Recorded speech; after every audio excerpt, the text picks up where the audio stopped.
Bonjour, donc là aujourd'hui nous faisons la vidéo sur la leçon de la séance M8 qui porte sur les évolutions successives. Donc nous avons vu la dernière fois comment appliquer des coefficients multiplicateurs. Ça va nous être très utile dans ce paragraphe dans le cadre d'évolutions successives, c'est-à-dire d'évolutions les unes à la suite des autres. Déjà, petite remarque pour commencer, il faut que vous gardiez bien en tête qu'une hausse d'un certain pourcentage suivie d'une baisse du même pourcentage ne se compense pas, c'est-à-dire ne permettent pas de revenir à la valeur initiale.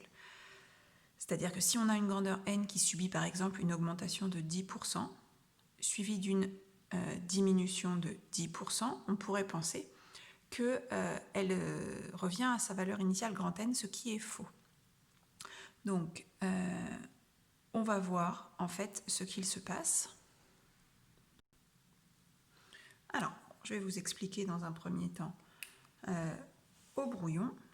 Du coup, imaginons une quantité grand N qui augmente de 10%. On arrive à une quantité N' par exemple, et cette quantité N', elle baisse de 10%.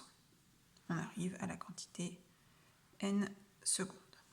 Alors, déterminons les coefficients multiplicateurs associés à chacune de ces évolutions. Donc, augmenter de 10%, c'est comme multiplier par 1 plus 10 sur 100, c'est-à-dire 1,1.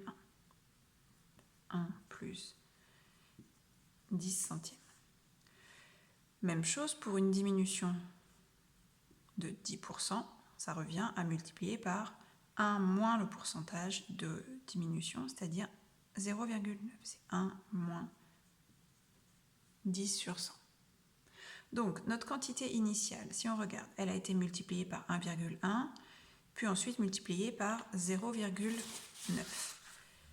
Cherchons à savoir, globalement, en une seule opération, par combien est-ce qu'elle a été multipliée. Donc, pour déterminer par combien elle a multiplié, il me suffit de multiplier 1,1 par 0,9.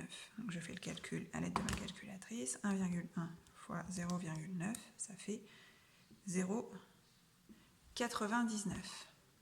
Donc, on voit bien que, en fait, pour passer de là à là, on ne multiplie pas par 1, c'est-à-dire que si je voulais que cette valeur-là et celle-ci soient les mêmes, c'est-à-dire que mes deux évolutions se compensent, il faudrait que mon coefficient multiplicateur global soit 1, pour que cette valeur-là soit identique à celle-ci.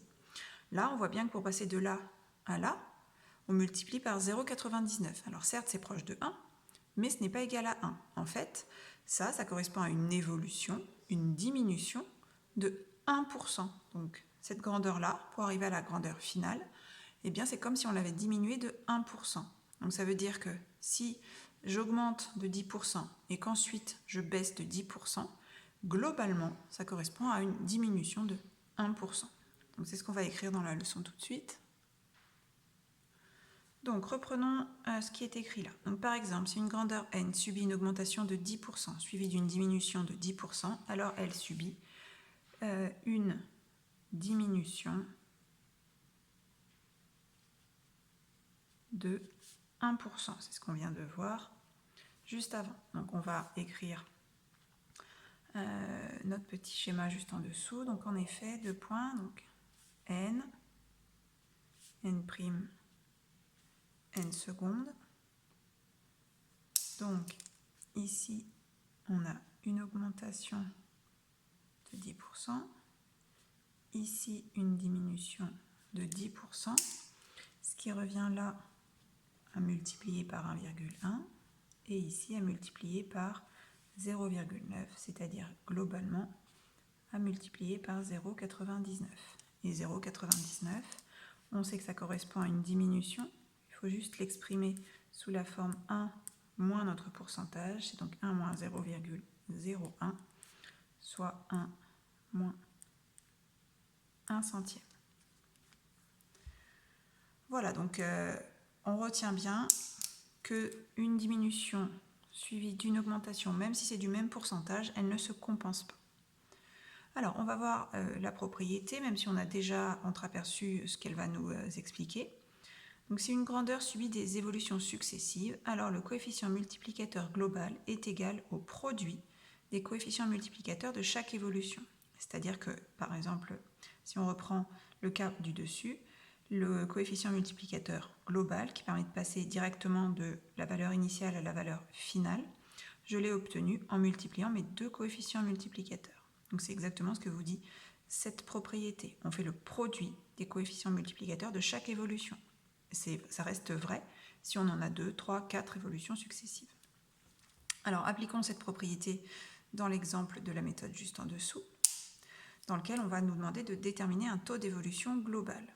Donc, en 2010, la boulangerie-pâtisserie a augmenté ses ventes de 10%. En 2011, elle a diminué ses ventes de 5%. Donc, calculer le taux d'évolution des ventes sur les 2 années. Donc, il suffit de calculer le coefficient multiplicateur de chacune des 2 évolutions.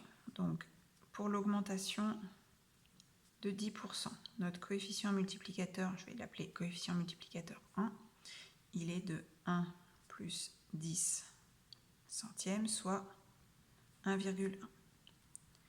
Pour la diminution de 5%, mon coefficient multiplicateur 2, il est égal à 1 moins 5 sur 100, c'est-à-dire 0,95. Donc maintenant, pour obtenir le coefficient multiplicateur global, je mets un petit g, il me suffit de faire CM1 fois CM2. Donc 1,1 fois 0,95. 1,1 fois 0,95, on obtient 1,045. Alors, ici, je n'ai pas encore le taux d'évolution, j'ai juste le coefficient multiplicateur. Il faut que je transforme ce coefficient multiplicateur en le décomposant sous la forme 1 plus, puisqu'il est plus grand que 1, mon pourcentage d'évolution, donc c'est 4,5 sur 100. Donc, le taux d'évolution global, il est de 4,5%. Les ventes ont augmenté sur les 2 années. Il faut bien préciser que c'est une augmentation de 4,5%. Voilà comment on peut déterminer à quel pourcentage d'évolution correspondent des évolutions successives. Sachez que ici, c'est quasiment la seule méthode à votre disposition, sachant que vous n'avez pas de valeur, donc vous ne pouvez pas calculer la quantité de vente. Donc vous ne pouvez pas appliquer vos produits en croix comme vous avez l'habitude de le faire. Donc on est obligé de passer par cette méthode. Je vous laisse passer aux exercices pour vous entraîner.